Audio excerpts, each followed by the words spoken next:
준비한 말씀을 먼저 나누기 전에요.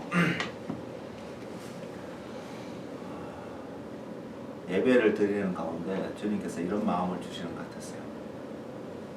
어떤 마음이냐면요. 우리는 하나님 앞에 하나님을 왕으로 또 모든 것을 할 수 있는 분으로 부족함이 없으신 분으로 그래서 그 주님 앞에서 저와 여러분이 기대하는 한 가지는 하나님이 우리의 기도 제목, 우리의 필요를 채우시는데 좋은 것으로 채우시기를 원하는 마음을 우리 안에 있습니다. 근데 우리는요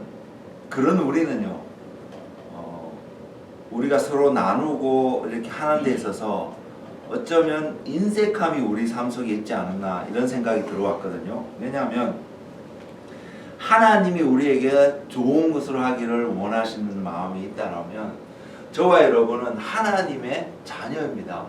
왕의 자녀입니다. 그리고 왕의 자녀인 우리들 또한 서로에게도 가장 좋은 것으로 나눌 수 있는 그러한 마인드, 그러한 생각들이 우리 안에서 충만했으면 좋겠습니다. 우리가 믿음이 있다면 하나님이 정말 나의 주인이시고 나의 아버지시고 왕이시고 또 그 하나님 안에 부족함이 없는 그 하나님을 저와 여러분이 믿는다면 우리는 항상 그 하나님 수준에 걸맞는 삶을 이 땅에서 프랙티스 할 수 있는 한 사람 한 사람 되기를 바랍니다. 믿음이 요구되겠죠. 그 믿음을 가지고 하나님과 연합되어져서 하지 않으면 우리는 할 수 없는 영역입니다. 그렇기 때문에 우리가 무조건 내 능력에도 합당치 않은 어떤 좋은 것을 나누는 것이 아니라요. 그 하나님을 알므로 그 하나님을 믿는 믿음 안에서 그 하나님의 공급하심 안에서 우리가 최고의 것을 서로 간에 나눌 수 있는 그런 은혜가 우리 가운데 있었으면 좋겠습니다. 이건 우리의 힘으로 하는 것이 아닙니다. 하나님의 힘으로 하는 것입니다. 그러기 위해서는 저와 여러분 안에 믿음이라는 통로를 통해서 그 하나님의 리소스에 우리가 플러그인해서 가져올 수 있는 은혜가 필요합니다. 그래서 이것을 전체를 바라보고 그래서 하나님 앞에 하나님의 자녀로서 우리가 풍성함을 누리고 나누는 그런 한 분 한 분의 사람이 되기를 원한다는 하나님의 마음이 있어서 함께 나눕니다. 그래서 그 하나님을 바라볼 수 있는 안에 우리가 우리의 모습을 바라보면 이 하나님을 보기가 참으로 힘듭니다. 그래서 우리가 우리의 모습을 통해서 실족하고 넘어질 우리의 모습이 아니라 그 하나님을 바라볼 수 있는 시야가 마인드가 생각이 우리에게 충만하도록 늘 기도하시면서 하나님을 바라보는 은혜가 한 사람 한 사람에게 충만하기를 원합니다. 주님이 주신 말씀을 나누겠는데요. 누가복음입니다. 누가복음 19장입니다. 19장 28절 한 절 말씀에서 시작하고자 합니다. 누가복음 19장 28절 한 절 말씀입니다.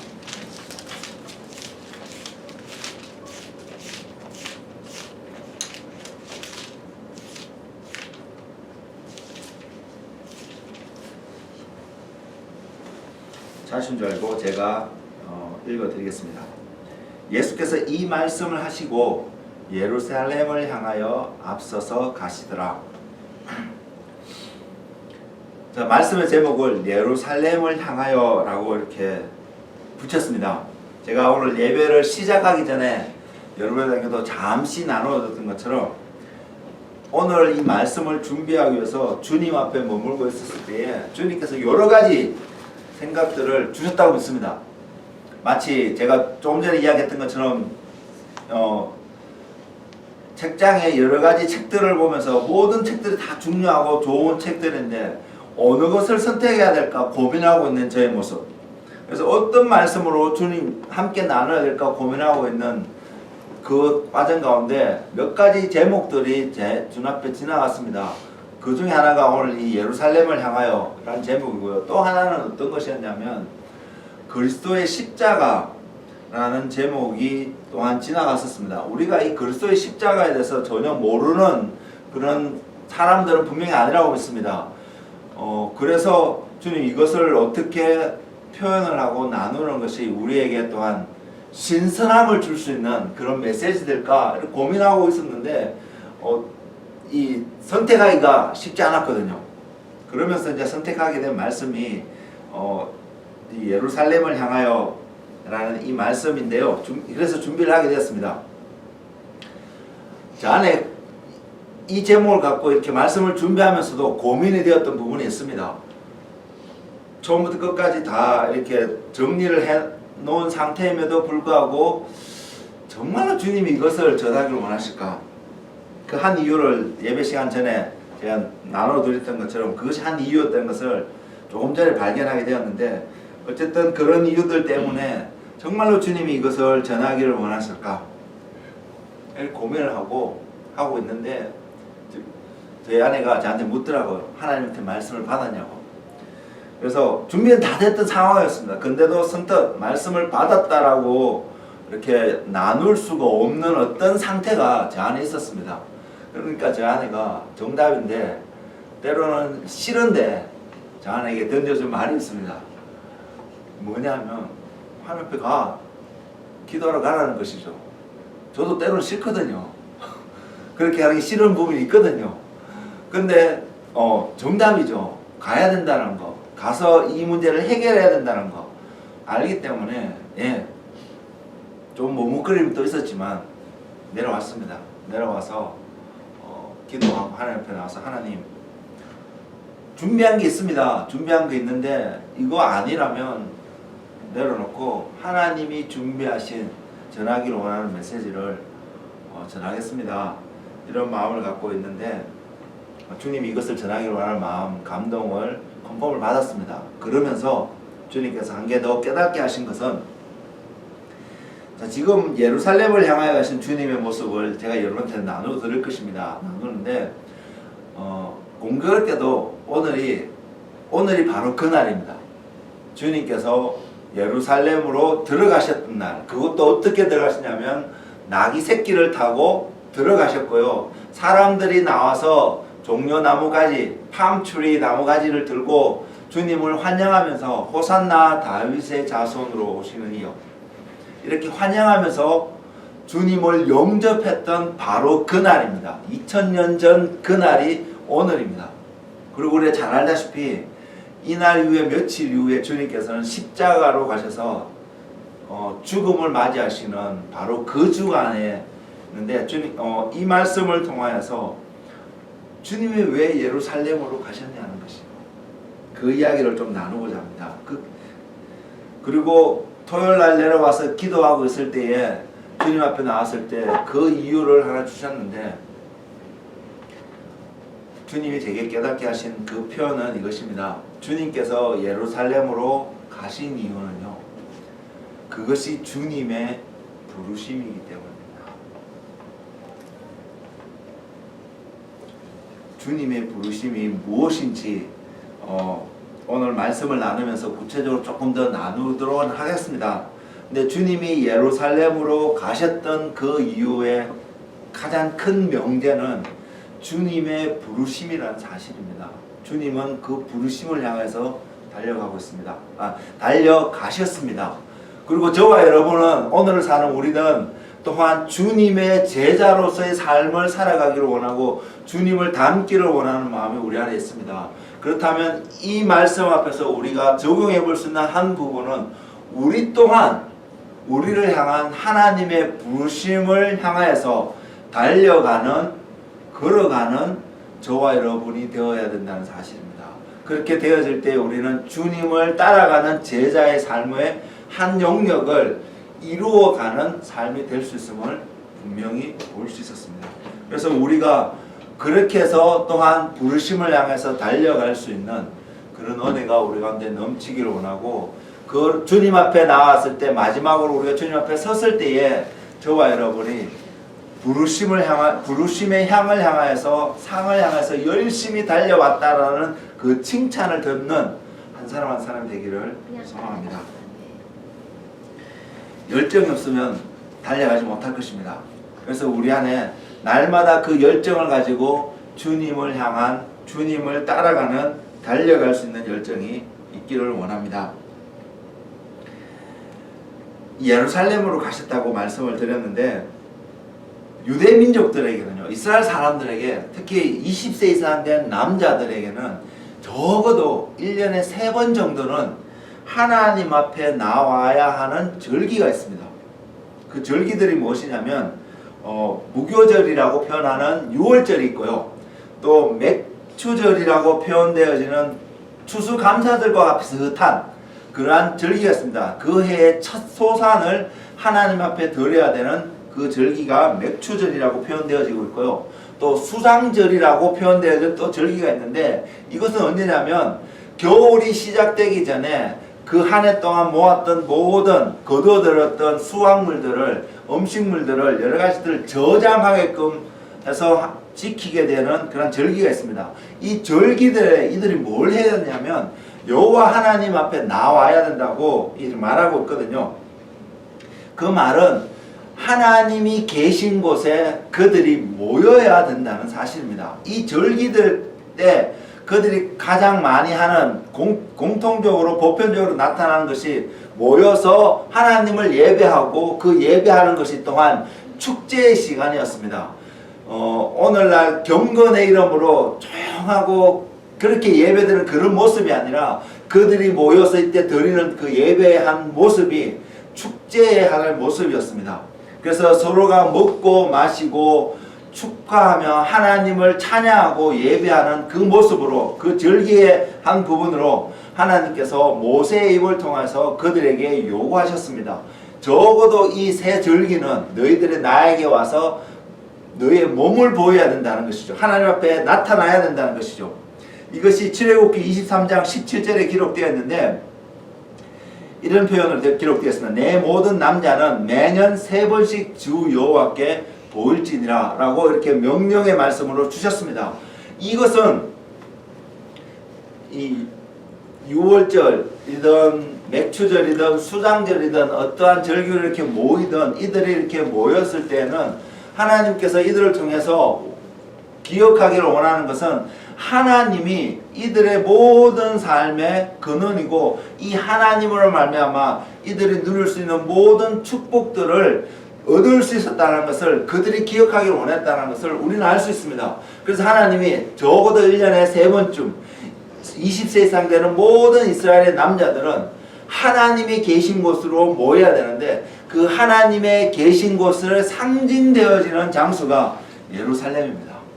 그래서 그들이 어디에 있든지 어디에 흩어져 살든지 적어도 1년에 3번은 그곳으로 모이게 되어 있었습니다.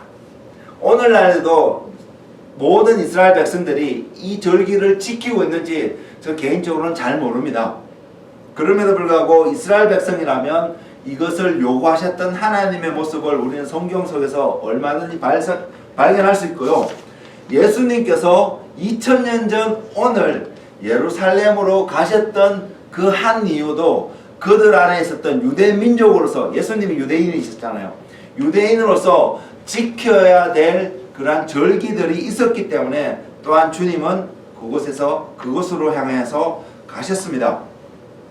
그래서 그곳을 향해서 가시면서 또한 사람들이 6월절 절기 때에서 모이면서 그들 안에 나는 하나님이 선택한 백성이야, 하나님이 선택한 사람이야, 우리는 하나님이 아브라함으로부터 약속해서 약속을 받게 된 선택된 민족, 하나님이 우리의 하나님인 것을 확인하는 한 절기였습니다. 그래서 주님 또 올라가셨습니다. 그래서 이스라엘 백성들은 지금도요, 어떠한 것을 갈망하고 있냐면 예루살렘 그 한 곳에 성전을 세우기를 원하는 마음이 있습니다. 그 성전은 그들에게 이런 메시지를 줍니다. 하나님이 우리와 함께 하고 있다는 것을요. 그래서 그들이 어디서 무엇을 하든 예루살렘 한 곳에 성전이 세워져 있으면 하나님이 우리와 함께 하고 있다는 것이 그들 안에 확정되어지는 하나의 상징물로서, 상징의 장소로서 예루살렘이고 성전이 분명히 그곳에 있기를 원합니다. 그래서 지금 또 제3성전을 지으려고 준비하고 있는 이야기들을 우리는 많이 들을 수 있습니다. 이것은 지금 제가 이렇게 표현드린 것은 이스라엘 민족으로서, 또한 육적인 이스라엘로서 그 성전을 바라보고 기대하고 소망하는 한 부분들, 예루살렘을 바라본 한 의미로서 말씀을 드린 것입니다. 유대인이셨던 예수님도 이것을 너무나 잘 아셨기 때문에 그 절기에 맞아서 또한 그곳에 가셨습니다. 물론 2000년 전 오늘 가셨던 그 절기를 향해 가셨던 예수님의 모습 속에서는 이것만 있었던 것이 아닌 것을 2000년이 지난 이 시대를 사는 우리들은 어느 정도 알고 있습니다. 그럼에도 불구하고 어쨌든 예수님은 유대인의 관습에 따라서 또한 그렇게 올라가셨다는 사실입니다. 예수님이 예루살렘으로 가셨던 기록들이 성경에 많이 나와 있지는 않습니다. 그러나 그 유대인으로서 관습적에 따라서 가셨다는 그 기록을 근거해서 한번 추측을 해보면 예수님이 처음으로 예루살렘에 가셨던 그 기록은 12살 때 기록이 나와 있습니다. 그리고 또 이 마태복음, 누가복음, 마가복음, 요한복음 이 4복음서에 공통적으로 기록하고 있는 한 예루살렘에 가셨던 기록의 장면이 제가 오늘 여러분들에게 설명드리고자 하는 이 영역에 있습니다. 그리고는 자세하게 그 기록들을 남겨놓고 있지는 않습니다. 그렇지만 12살부터 시작해서 33살 됐을 때까지 1년에 적어도 3번쯤은 절기에 따라서 올라가셨던 걸 기록해보면 한 몇 번쯤 가셨는지 우리는 대충 추측은 해볼 수는 있습니다. 그런데 성경에 기록하고 있는 예루살렘으로 올라가셨던 그 기록은 12살 때의 기록이 나와 있고요. 그때에 가셨던 것은 주님이 사역을 시작하시면서 가셨던 부분들도 아닌데 주님은 그 예루살렘에서 3일을 혼자 계셨습니다. 물론 12살 된 어린 소년으로서 주님이 예루살렘 성전에서 바리새인들과 제사장들과 하나님의 말씀을 논하고 이야기하고 듣기도 하고 또한 가르치시고 있는 부분들도 계셨을 것이고요. 그것을 통해서 제사장들과 서기관들과 바리새인들, 주님과 대화했던, 어린 예수님과 대화했던 그 사람들이 이 아이에서 나오는 그 지혜의 놀라움에 감탄하고 있는 장면들이 성경에 분명히 기록하고 있습니다. 근데 주님이 그곳에서 3일을 계셨다라는 그 사실이 굉장히 특이한 하나의 표현이 아닐까 생각을 해보고요. 저와 여러분이 그 3일 계셨다는 그 사실에 우리에게 또한 뭔가를 던져주고 있다는 사실을 깨우칠 수 있는 은혜가 있기를 원하는데요. 또 그 다음으로 주님께서 예루살렘으로 올라가셨던 것이 조금 전에 말씀드린 것처럼 마태복음, 마가복음, 누가복음, 요한복음, 사복음서에 동일하게 기록하고 있는 바로 2000년 전 오늘 예루살렘으로 올라가셨던 그 기록들을 하고 있습니다. 그리고 오늘은 저는 누가복음을 중심으로, 누가복음 19장을 중심으로 그 가셨던 그 부분에 대한 영적인 의미가 우리에게 오늘 들려주시라는 그 영적인 의미를 주님께서 제게 깨우쳐 주신 만큼만 나누도록 하겠습니다. 그리고 시작하면서 말씀드렸던 것처럼 주님께서 예루살렘에 올라가셨던 그 여정이 바로 하나님께 순종하는 부르심을 향하여서 가셨던 여정이고요. 또한 우리 또한 주님의 제자로서 부르심의 여정 가운데서 주님의 부르심에 순종함으로 주님의 주권 아래에서 살아가는 한 분 한 분이 되기를 소망합니다. 그런 차원에서 예루살렘을 바라보면요, 예루살렘은 하나님이 통치하시는 하나님의 나라의 캐피탈로서, 수도로서의 한 의미를 가지고 있습니다. 머지않은 장래에 하나님의 나라가 분명히 이 땅 가운데 이루어질 것입니다. 주님이 제자들에게 가르쳐주신 기도문을 통해서도 확인할 수 있는 하나님의 나라가 이 땅 가운데 이루어지는 것을 우리도 갈망하고 있지만 주님도 기대하고 소망하고 있습니다. 그것이 이루어질 때에 수도를 정하라면 분명히 그곳은 예루살렘이 될 것입니다. 그리고 주님께서 재림하실 때에 임하시는 곳이 예루살렘이 될 것을 예언자들, 선지자들을 통하여서 하나님은 이미 오래전부터 그것을 예언하고 있습니다. 그렇기 때문에 분명히 주님께서 그곳으로 임하게 되실 것이고 그곳을 통하여서 예루살렘을 중심으로 해서 하나님의 은혜가, 하나님의 메시지가, 하나님의 다스리심이 온 세계로 퍼져나갈 것임을 성경은 분명히 보여주고 있습니다. 왜 예루살렘일까요? 그건 아무도 모를 거라고 생각합니다. 하나님이 나중에 가르쳐 줄지는 모르겠습니다. 그러나 한 가지 분명한 것은 예루살렘이 선택되어진 이유는 하나님의 주권이라는 사실을 저와 여러분이 기억했으면 좋겠습니다. 왜 예루살렘이냐? 왜 저 사람이냐? 저는 어릴 때 그런 마음이 있었거든요. 어릴 때 부모님을 따라서 부흥회 집회 갔는데 제 친구하고도 같이 갔었거든요. 근데 그 부흥 강사가 그 친구의 어머님을 이렇게 세워두지만 그 친구가 하나님이 부르신 사람이라고 그 이야기를 하는 장면을 듣고 저는 너무 부러웠거든요. 저는 그런 컨포메이션을 너무 필요했던 영역이 있었는데 그때가 제가 아마 정확하지 않습니다. 몇 살이었는지. 아마 초등학교 6학년, 5학년 그때였을 거라고 생각합니다. 그걸 놓고 너무 부러워했던 기억들이 지금 말씀을 전하면서 기억이 나는데요. 주님의 주권이라는 것입니다. 내가 원한다고 될 수 있는 것이 아니고요. 내가 원하지 않는다고 안 돼야 되는 것도 아니라 하나님의 다스림, 하나님의 주권이 있었음을 볼 수 있기를 원하는데 예루살렘에 선택된 이유, 이스라엘 민족이 선택된 이유는 그들이 어땠기 때문에 아니라 하나님이 선택했다는 사실에 우리는 먼저 더 주목할 수 있는 저와 여러분이 되기를 원합니다. 그래서 하나님의 다스림의 중심이 예루살렘이 될 것이라고 그래서 저는 이야기할 수 있고 믿을 수 있습니다. 예전에 아브라함이 롯을 구하고 돌아오는 그때에 아브라함을 만났던 한 사람이 있습니다. 그 사람은 뭐냐면 멜기세덱이라는 제사장입니다. 이 멜기세덱이라는 제사장을 성경에 소개할 때 살렘의 왕이라고 소개하고 있습니다. 아브라함이 왜 그랬는지 저는 모릅니다. 혹시 여러분이 하나님께서 깨우치시는 분이 있다면 저에게 좀 알려주시길 원하는데 아브라함이 그 멜기세덱의 떡과 포도주를 가지고 아브라함을 영접했을 때에 받았을 때에 멜기세덱이 그들이 얻은 소산의 11조를 그 멜기세덱에게 주는 장면이 창세기에 기록되어 있습니다. 그것을 조금 더 구체적으로 자세하게 히브리서 7장 1절에서 4절에서 기록하고 있는데 이렇게 기록되어 있습니다. 이 멜기세덱은 살렘 왕이요 지극히 높으신 하나님의 제사장이라 여러 왕을 쳐서 죽이고 돌아오는 아브라함을 만나 복을 빈 자라. 아브라함이 모든 것의 10분의 1을 그에게 나누어 주니라. 그 이름을 해석하면 먼저는 의의 왕이요 그 다음은 살렘 왕이니 곧 평강의 왕이요 아버지도 없고 어머니도 없고 족보도 없고 시작한 날도 없고 생명의 끝도 없고 하나님의 아들과 닮아서 항상 제사장으로 있느니라. 이 사람이 얼마나 높은가를 생각해보라. 조상 아브라함도 노량물 중 10분의 1을 그에게 주었느니라.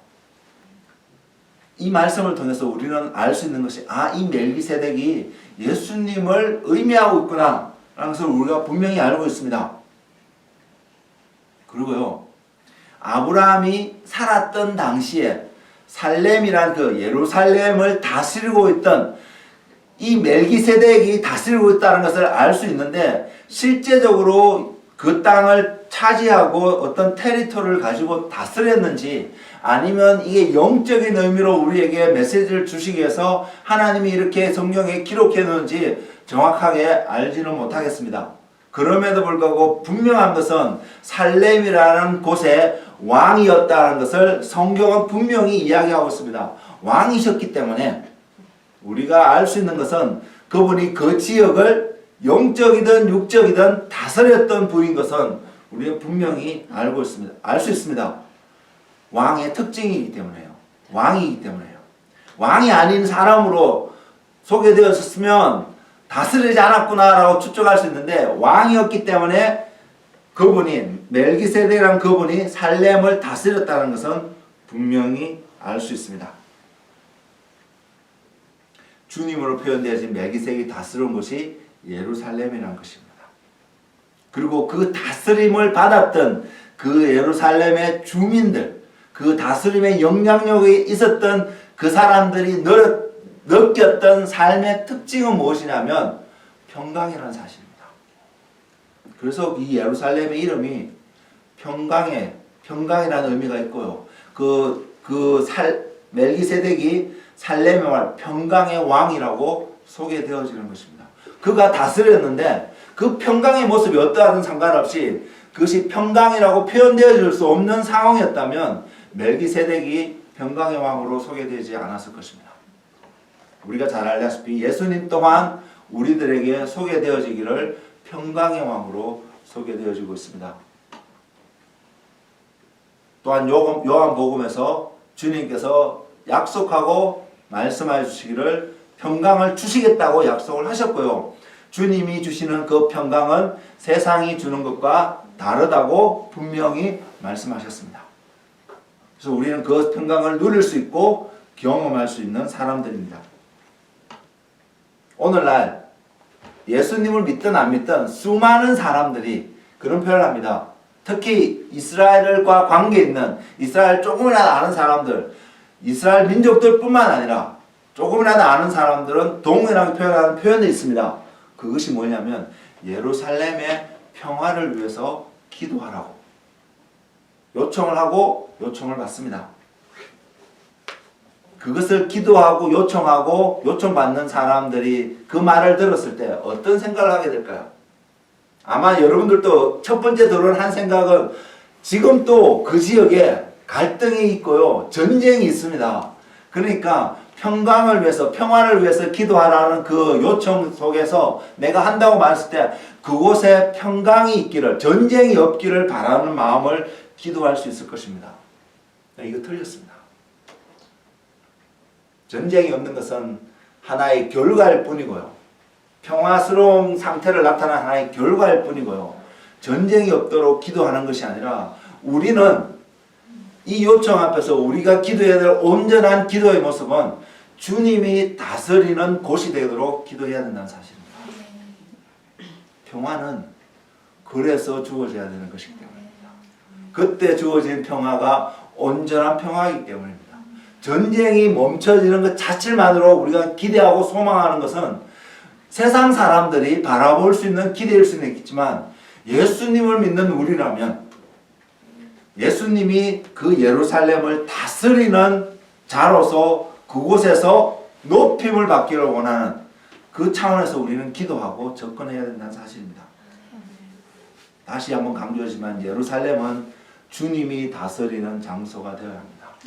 육군도 마찬가지고요. 세상 모두가 그렇게 돼야 되지만 더 궁극적으로 예루살렘이 그러한 장소가 되어야 되는 것입니다. 그리고 분명한 것은요.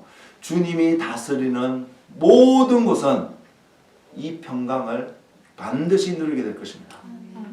저와 여러분이 평강을 누린다면 주님의 다스림이 우리의 삶 속에 있어야 된다는 것을 이야기하고 있고 주님의 다스림이 저와 여러분의 삶을 온전히 다스리고 있다면 저와 여러분은 평강을 누릴 수밖에 없음을 성경을 통해서 볼 수 있는 저와 여러분이 되기로 합니다. 조금 달리 표현하면 주님의 평강이 출발되어지는 한 시점이 육적인 한 표현으로 예루살렘이라는 것을 이야기할 수 있습니다. 주님이 그곳에서 시작을 하고 계시기 때문에 다스리고 계시기 때문입니다. 그래서 주님께서 그 예루살렘을 향하여 가셨다라는 그 한 의미가 우리에게 다가오지는 것은 주님이 그곳에서 주님의 나라를 다스리기 위해서 시작하기 위해서 확정하고 보이시기 위해서 그곳에 가셨다라고 말씀할 수 있다고 저는 믿습니다. 그리고 이 사건은 이 예루살렘에서 다스리기 시작해서 그래서 그 주님의 다스림 안에 있는 사람들이 평강을 누리게 된 이 사건은요. 앞으로도 이루어져야 될 부분이 분명히 있음에도 불구하고 주님은 2000년 전에 그곳에 가시면서 그것을 이루셨습니다. 사복음서에서 모두 기록하고 있는 이 유월절에 관련해서 예루살렘으로 올라가신 그 주님의 삶, 여정을 통해서 우리는 알 수 있습니다. 우리는 믿고 있습니다.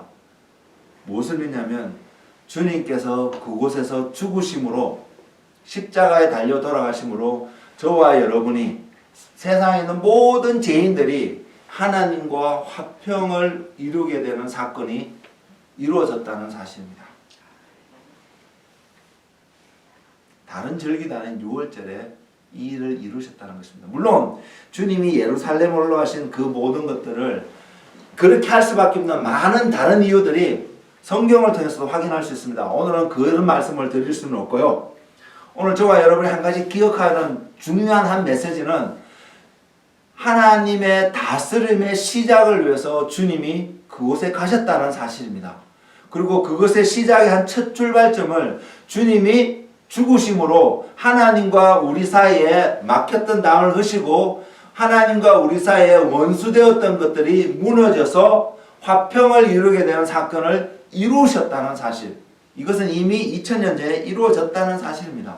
그래서 저와 여러분이 주님의 다스림 속에 있게 되면 하나님과 우리가 화평을 누릴 수 있는 은혜가 주어졌다는 사실이 여러분 삶 속에서 더 확인되어지며 하나님께 감사함으로 하루하루를 살아가는 우리의 삶이 되기를 주의 이름으로 축복을 드립니다.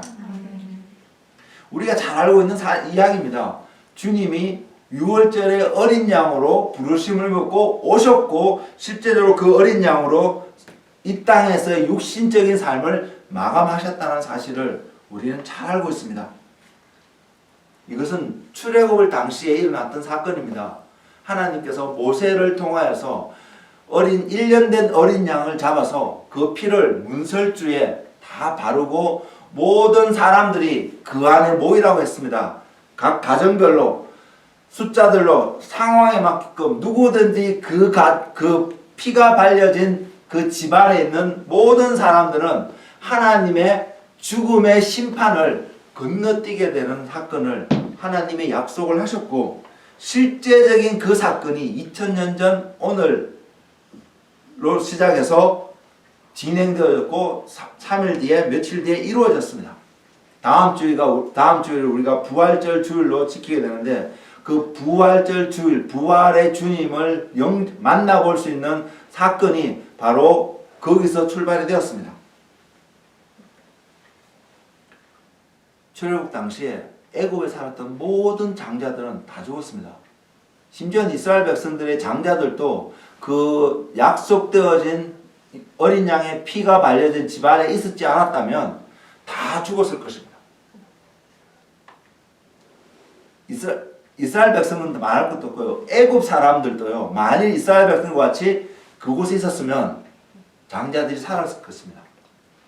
그러나 그는 그러지 않았습니다. 근데 그 전에 재앙 가운데 모세가 전한 그 재앙의 하나님 심판의 말을 듣고 그들 노비와 그들의 가축들을 집안으로 다 들였던 사람들은 밭에 두지 않고 집안에 들였던 사람들은 우박의 재앙에서 보호를 받는 일들이 있었습니다. 성경에 기록되어 있습니다.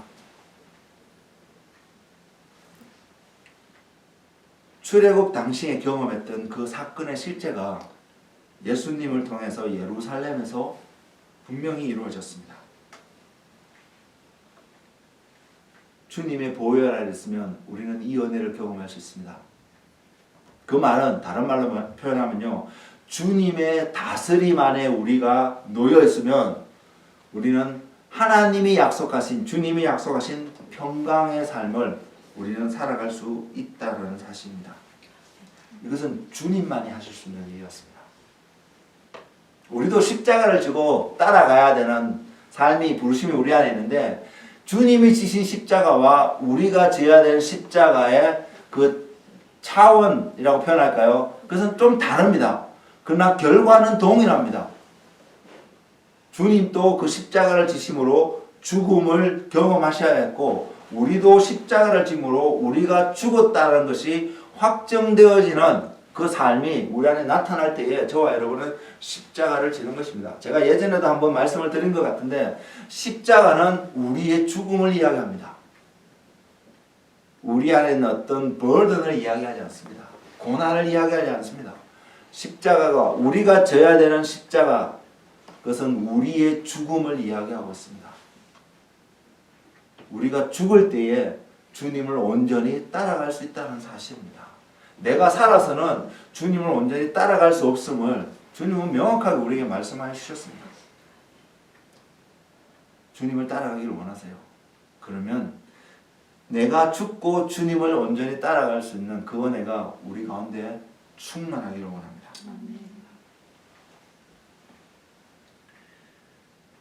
주님이 지신 십자가는 주님만이 하실 수 있는 일이며 주님에게만 부여되어진 하나님의 부르심이었고, 그것을 결과를 통해서 우리 모두가 화평을 얻을 수 있는 그런 은혜가 주어졌습니다. 우리에게 남겨진 것이 하나 있다면 이것은 역사적인 사건이잖아요. 그것을 믿는 우리의 마음이 필요합니다. 믿는 우리의 삶이 필요합니다. 받아들이는 것이 필요합니다. 그리고 이것을 받아들인다는 것은 내가 예수님이 나의 죄를 위해서 십자가에서 달려 돌아가셔서 내가 구원을 얻을 수 있다라고 믿고 받아들인다는 것은 내가 주님의 통치 아래서 살기를 원합니다라고 고백하고 나아가는 것입니다. 이것이 믿음의 고백. 이런 것이 이것이 믿음으로 고백되어질 때에 저와 여러분의 삶이 주님이 약속하신 평강을 누릴 수 있습니다. 하나님의 나라를 경험할 수 있습니다. 그러지 않다면 우리는 여전히 두려움 가운데 살 수 있습니다.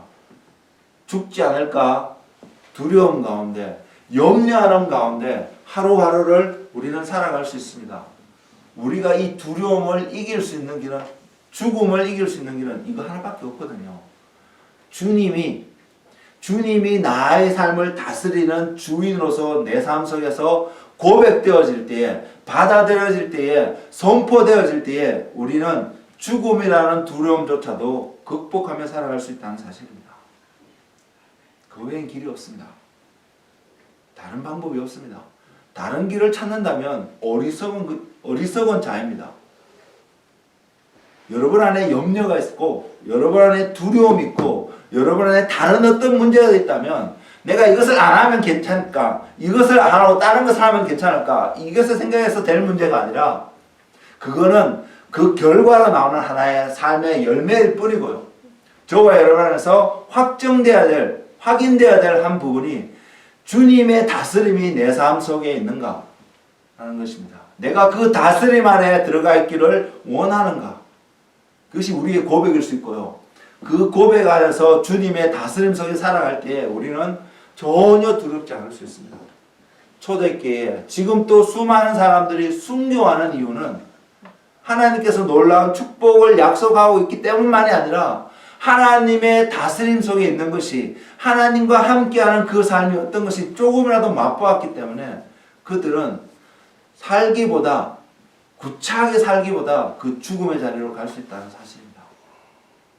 우리 모두 그러한 바람이 있잖아요.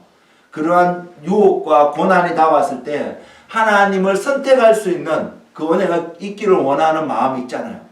우리가 그럴 수 있으려면 우리의 삶이 주님의 다스림 속에서 살아가고 프랙티스 되고 있다는 그 사실들이 우리 안에서 나타나야 한다는 사실입니다.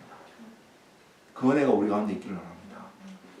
자충우돌하고요, 이래 넘어졌다, 이쪽으로 넘어졌다 이렇게 하면서 힘들어하는 그 여정 속에서도 여전히 저와 여러분이 고백하는 한 고백은, 하나님, 나는 주님의 다스림 속에서 살기를 원합니다. 주님이 예루살렘을 향해서 가셨던 이유가 바로 이거였다는 사실입니다. 이 다스림이 이루어지기 위해서요. 이 다스림이 모두에게 적용되어지기 위해서 주님은 부르심에 따라서 그 예루살렘을 향해서 한 걸음 한 걸음 가셨다고 기록하고 있습니다. 또한 누가나 이렇게 기록하고 있습니다. 그 성에 가까이 가면서 그 성을 바라보며 우셨다라고 기록하고 있습니다. 그러면서 주님께서 하셨던 말씀이 이렇습니다. 누가복음 19장 42절에 기록이 있습니다. 이르시되 너도 오늘 평화에 관한 일을 알았더라면 좋을 뻔하였거니와 지금 내 눈에 숨겨졌도다. 결과적으로 이 말씀을 통해서 예루살렘은 주님이 말씀하신 평강, 평화에 대해서 알지 못했다는 사실을 우리는 알 수 있습니다. 저와 여러분도 마찬가지입니다. 주님이 말씀하신 평강, 평화에 대해서 다른 관점으로 당시의 이스라엘 백성들이 생각했던 것과 같이 주님의 관점이 아닌 다른 관점으로 접근하면 우리도 여전히 모른다는 사실입니다. 주님과 같은 시각, 같은 마음으로 주님이 말씀하신 그 평화가 무엇인지 깨닫는 은혜가 우리에게 필요하고요. 예수님이 살았던 당시만 해도 그들의 눈이 가려질 수밖에 없는 상황 가운데 여러 가지 이유에서 주님이 그렇게 내버려 두실지 모르지만 지금은 아닙니다.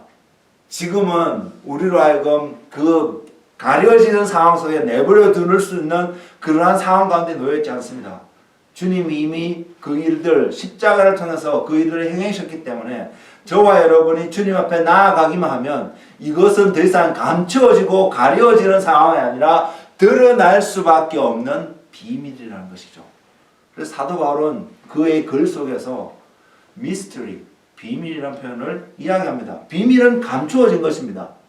그리고 비밀의 궁극적인 한 목적은 알려지기를 원하지 않는 속성이 그 안에 있습니다. 그런데도 사도 바울의 입을 통해서 비밀이라고 표현되었던 그 하나님의 나라 일들이 이제는 감추어지는 것이 목적이 아니라 드러나는 것이 목적임을 우리는 말씀을 통해서 확인할 수 있습니다. 그렇지 않으면 우리에게 지혜와 계시의 영을 허락하사 아버지를 알게 하시고라고 기도하라고 권면하지 않았을 것이기 때문입니다. 비밀이었습니다. 여전히 미스터리한 일입니다. 그럼에도 불구하고 오늘을 사는 우리들에게 100% 리비올 될 수 있는 하나님의 비밀이기 때문에 그것을 발견하고 누리는 은혜가 우리 가운데 넘치기를 원합니다. 주님께서 예루살렘을 향해서 우시면서 탄식하시면서 하셨던 이 표현들은요, 언제 하셨냐면 말씀을 보면 예루살렘에 있던 그 당시에 모였던 수많은 군중들이 예수님을 환영한 직후에 하셨던 이야기입니다. 왜? 그들의 표현만 바라보면 예수님을 왕으로 영접하고 있는 모습을 분명히 볼 수 있었거든요. 근데도 주님께서 그들을 향하여서 이렇게 표현하셨습니다. 너도 오늘 평화에 관한 일을 알았더라면. 또 다른 표현에서는 주님께서 어떻게 표현하시냐면 암탉이 자기 새끼들을 날개 아래 모으려 하는 것 같이 나도 너희들을 모으려고 하였는데 오지 않았다는 표현을 성경은 하고 있습니다. 환영을 했음에도 불구하고 그것도 왕으로 오시는 예수님을 환영을 했음에도 불구하고 그 왕의 부르심 앞에 그들이 나오지 않았다는 사실을 주님의 입으로 확정하고 있는 말씀을 우리는 쉽지 않게 찾아볼 수 있습니다. 그 말은 왕으로 불렀지만 환영했지만 주님의 다스림을 허락하지 않았다는 것을 우리는 느낄 수 있습니다. 하나님이 예비하신 그 화평을 몰랐던 그 예루살렘은요, 그때로부터 해서 AD 70년에 로마의 지도 장군에서 돌 위에 돌 하나도 남지 않을 정도로 다 파괴되는 사건이 있었습니다. 주님이 예언하셨던 예루살렘에 관한 그 예언의 말씀이 역사학자들과 신학자들이 그때의 사건으로 AD 70년대에 일어났던 사건으로 이루어졌다라고 많은 이들이 공감하고 동의하는 사건입니다. 이것은 한 번으로 끝나는 사건이 아니라고 생각합니다. 여전히 주님의 통치 아래에 있는 것을 거부하는 사람들에게 최종적으로 일어날 한 사건이 분명히 있습니다. 우리는 그것을 볼 수 있어야 합니다. 그럼에도 불구하고요, 예루살렘은 주님이 계셔야 하는 곳이고 주님의 통치가 다스림이 시작되어야 되는 곳이란 상징적인 의미가 있음을 우리는 볼 수 있도록 합니다. 이걸 좀 더 영적으로 우리가 접근해보면 주님이 계시하는 곳, 주님의 다스림이 있어야 되는 곳 어디일까요? 저와 여러분의 삶이고 저와 여러분의 마음 아닐까요? 우리의 영이 존재하는 그곳에 주님의 다스림이 필요하지 않나요? 이것이 있어야 합니다. 이것이 없으면 저와 여러분은 주님이 약속하신 그 평강을 절대로 맛볼 수가 없습니다. 우리 안에 그 주님의 다스림이 있어야 되는 그곳에 온전히 발견되어지는 은혜가 우리 가운데 있기를 원합니다. 그리고요, 주님께서 예루살렘을 향해 가셨던 그 일은 주님이 다스려야 된 그곳이라고 말씀하고, 주님이 우리의 마음속에서 그 다스림이 일어나야 된다고 말씀을 드렸는데, 이 관점에서 바라보면 오랫동안 구약의 예언자를 통하여서 하나님이 약속하셨고 하나님의 갈급하심이 이루어지는 중요한 첫 한 걸음이었다는 사실입니다. 그것은 뭐냐면, 하나님께서 말씀을 모세를 통해서 돌판에 새겨서 주셨지만 하나님의 궁극적인 목적은 하나님의 말씀이 우리의 마음판에 새겨지고 하나님이 우리의 마음 안에서 살아가기를 원하는, 우리와 함께하기를 원하는 그 갈급함이 예레미야 선지자를 통해서 또 다른 많은 선지자를 통해서 여러 가지 모습으로 전해져 왔습니다. 예언되어 왔습니다. 그리고 예수님께서 예루살렘에 가는 그 여정을 통해서, 특별히 마지막 죽음을 앞두고 가셨던 그 여정을 통해서 이것이 온전히 이루어져가는 중요한 한 걸음을 딛고 계심을 볼 수 있습니다. 하나님 말씀이 육신이 되어 우리가 오신 그분이 바로 이것을 이루시기 위해서 그 여정을 가신 것을 우리는 볼 수 있고, 이제는 우리 삶 속에서 주님께서 나의 마음속에, 여러분의 마음속에서 계시다는 것이 확인되어지며 함께 동행하는 삶의 은혜가 우리 가운데 있기를 원합니다. 여러분의 믿음의 여정, 믿음의 성숙도에 따라서 그것이 표현되어지는 다양한 모습들이 있을 것입니다. 그럼에도 불구하고 우리가 궁극적으로 확인받기를 원하는 한 부분은 주님이 내 마음속에서 다스리고 있는, 영적인 의미에서 우리의 마음이 바로 예루살렘이 될 필요가 있다는 것을 볼 수 있기를 원합니다. 주님은 그곳에서 다스림을 시작할 것이기 때문입니다. 반대로요, 그것을 깨닫지 못하고 그 주님의 다스림을 우리가 허용하지 않는다면, 허락하지 않는다면, 주님은 여전히 문 밖에 서서 눈만 들고 계신다면, 그래서 우리가 끝이 난다면 우리는 AD 70년에 예루살렘이 멸망했던 것과 같은 그러한 멸망당함을 우리의 삶 속에서 확인하는, 경험하는 날이 분명히 다가올 것입니다. 우리 안에 그러한 어려움들이, 그러한 결과들이 이루어지지 않기를 원합니다.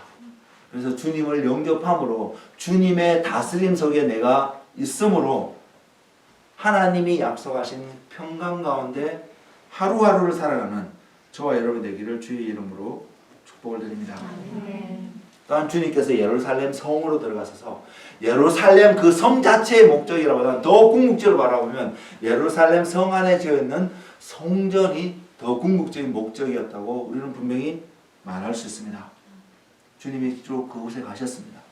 요한복음에서는 이 장면이 요한복음 2장에 나타나기 때문에 예수님의 사역의 시작점에서 발생했다고 볼 수 있는 부분들도 있습니다.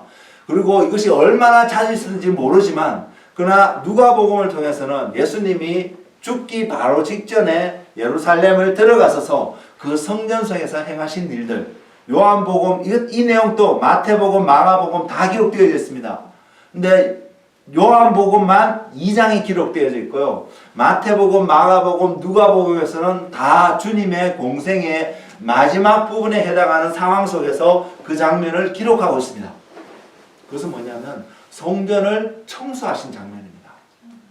돈을 바꾸고요, 물건을 사고 팔고 하는, 그것이 하나님께서 허용한 일임에도 불구하고 구약에 보면 그것이 허용되는 상황이 있었거든요. 그래서 그런 일이 발생했는데, 그것이 허용되어졌던 영역임에도 불구하고 주님께서 성전에 가셔서 이 모든 것을 다 쫓아내시면서 하셨던 말씀 우리 다 기억하고 있잖아요. 내 집은 만민이 기도하는 집이라고. 기도는 하나님의 다스림을 허용하는 하나의 통로가 될 것입니다. 우리의 어떤 필요들을 이루기 위해서, 얻기 위해서 하는 기도 그뿐만 아니라 기도라는 것을 통해서 하나님이 저와 여러분의 삶을 다스리는 하나의 통로가 되어야 됨을 우리는 볼 수 있기를 원하고, 그 기도를 하는 저와 여러분이 되기를 원합니다. 그래서 하나님의 다스림이 경험되어지는 우리의 삶이 되기를 소망합니다. 주님은 그렇게 말씀하셨습니다. 예루살렘에 오셔서 성전을 청소하시며, 이곳은 만민이 기도하는 집이라, 하나님이 거하시는 곳이죠. 이스라엘 백성도 알고 있는 사실입니다. 육적으로도요. 예루살렘 성전은 하나님이 거하시는 곳이라는 것을요. 근데 주님이 청소하셨다는 것은 당시에 그 성전은 하나님이 거하시기에 합당하지 않았다는 사실입니다. 저와 여러분의 삶은 어떨까요? 우리가 확인하는 것은 하나님이 우리의 마음속에 거하기를 원하신다는 것을 분명히 말씀을 통해서 확인받는데, 하나님이 우리의 마음속에 거하는 것을 기뻐하실 수 있는 우리의 마음이 되어 있을까요? 아니면 주님이 이날 예루살렘 성전에서 하셨던 것처럼 우리 안에 청소가 필요한 그런 마음의 상태를 우리는 갖고 있을까요? 이들 외에 저는 괜찮다고 생각합니다. 오늘 우리가 볼 때에 내 마음이 청소가 필요하다면 하나님 앞에 나가서 청소의 과정을 우리는 경험하면 됩니다. 겪으면 됩니다. 그것이 회개로 표현되어졌든 그것이 어떤 형태로 났든 하나님 앞에서 우리의 이 마음이 청소되어진다면 그 시간 이후로부터 하나님은 우리 가운데 오셔서 우리의 삶을 또한 다스리실 것입니다. 그리고 우리가 우리의 마음을 봤을 때도 더 이상 청소할 필요 없이 하나님이 거할 수 있는 상황이 되었다고 믿어지시면 그때부터 또 하나님과 동행하고 하나님과 함께 살아가는 삶을 우리는 가면 되기 때문입니다. 그래서 어느 쪽을 바라봐도 우리는 염려할 이유는 전혀 없습니다. 지금의 우리의 상태가 어떠한 것인가를 보고 거기에 합당한 반응과 삶을 우리는 살아가면 되기 때문입니다. 신약시대를 살아가는 우리에게 분명히 우리의 마음은 주님의 처소입니다. 머리 둘 곳도 없다고 탄식하신 주님께서 머리 둘 수 있는 유일한 장소가 바로 저와 여러분의 마음이라는 사실입니다. 우리가 모이는 공간이 아닙니다. 물론 이곳에도 주님은 거하실 것이며 거하시는 그 온전히 함께하는 그 역사적인 사건들이 증가되어져 갈 것입니다. 그러나 궁극적으로 주님이 원하시는 것은 우리의 마음입니다. 우리의 마음에 그분의 말씀을 새기기를 원하시기 때문에요. 말씀이 육신에 오신 분이 예수님이기 때문에 말씀이 내 안에 새겨지면 우리는 예수님과 함께 살아가는 그분이 거하는 처소로서 우리의 마음이 준비되어졌고 그분과 함께하는 기쁨을 우리는 누릴 수 있다는 사실입니다. 우리는 지금 다시 오실 주님을 기다리고 있습니다. 그리고 주님의 재림의 사건이 일어날 때 또한 주님은 그 예루살렘을 향하고 있음을 우리는 볼 수 있습니다. 그리고 2000년 전 오늘 주님은 동일하게 예루살렘을 향하셨는데 그 재림의 사건, 그 사건이 일어나기 전에 저와 여러분에게 이제 우리의 마음을 향하여서 어쩌면 영적인 예루살렘을 표현할 수 있는 이 마음을 향하여서 주님이 다가오고 계시는데 그 주님을 온전히 영접할 수 있는 입술로만 호산나 다윗의 자손이요 찬송하려다 주의 이름으로 오시려니요 입술로만 이렇게 고백하고 받아들이는 것이 아니라 그렇게 받아들이고 더 이상 주님을 십자가에 못 박지 않고 주님을 거절하지 않고 주님을 온전히 주님의 다스림 속에 살아갈 수 있도록 우리의 삶을 우리의 마음을 내어드리는 그러한 삶이 우리 가운데 있기를 원합니다. 분명히 당시에 이스라엘 백성들의 관점 속에서는 주님을 그렇게 영접했음에도 불구하고 며칠이 지나서 주님을 십자가에 내어주는 그런 사건을 어떻게 보면 만행을 저질렀습니다. 근데 물론 그 당시에 이스라엘 백성들로 하여금 제사장들로 하여금 주님을 죽게 하였지만 그것은 하나님이 주님을 부르신 부르심의 여정이었습니다.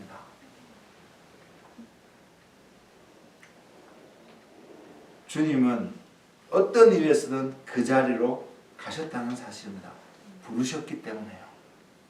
그래서 우리도 우리의 부르심이 무엇인지 확인되어진다면 어떠한 장애물이 어떠한 모습이 우리 앞에 있더라도 우리도 여전히 그 부르심을 향해서 나아갈 수 있는 믿음의 사람들이 되기를 원합니다.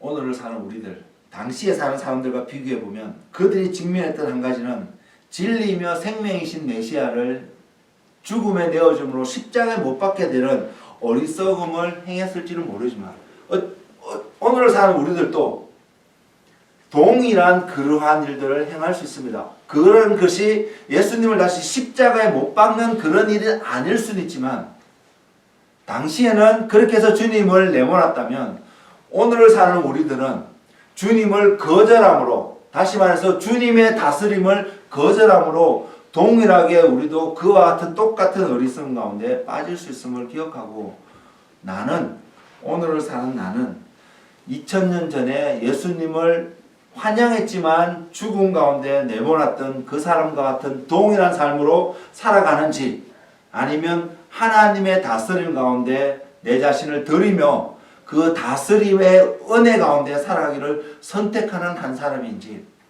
하나님 앞에서 온전히 날마다 결정하는 저와 여러분의 삶이 될 수 있기를 원합니다.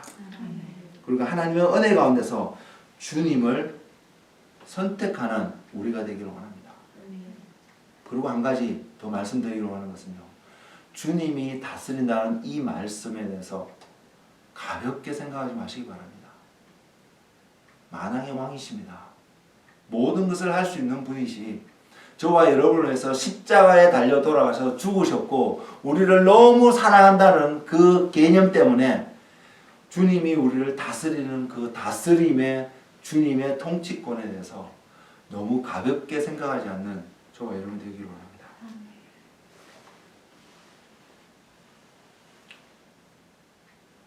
주님이 여전히 그 예루살렘을 향하여서 한 걸음 한 걸음 지금도 옮기고 계시다고 믿습니다. 우리의 마음을 향하여서 실제로 육적인 이스라엘의 수도인 그 예루살렘을 향하여서도 여전히 가고 있다고 믿습니다. 그리고 이제 우리는 주님이 그곳을 향해 가고 계실 때에 그 주님의 모습을 바라볼 때에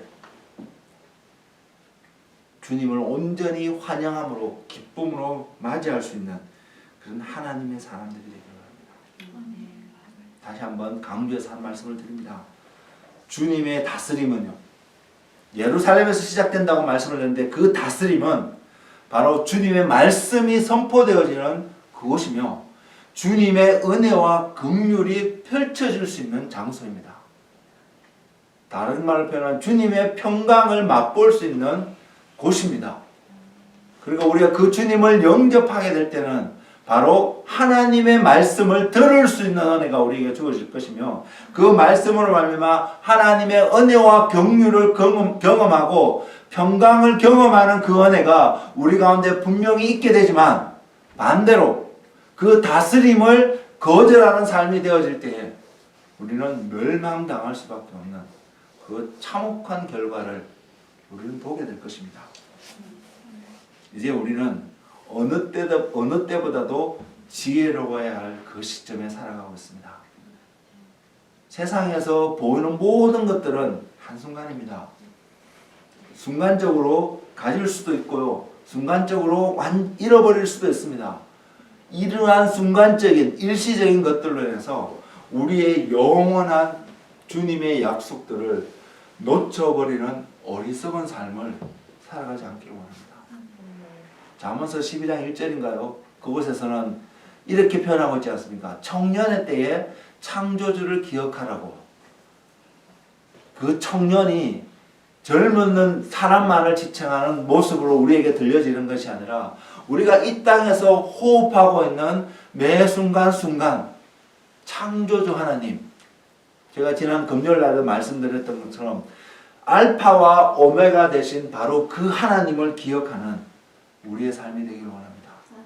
그래서 그 다스림 속에서 하나님과 동행하는 은혜가 있는 우리의 삶이 되기를 원하고, 그래서 그 하나님의 약속하신 영원한 생명, 죽지 않을 수 있는, 죽음도 전혀 우리를 어떻게 할 수 없는 그 영원한 생명을 누리며 살아가는 하나님의 사람들이 되기를 원합니다.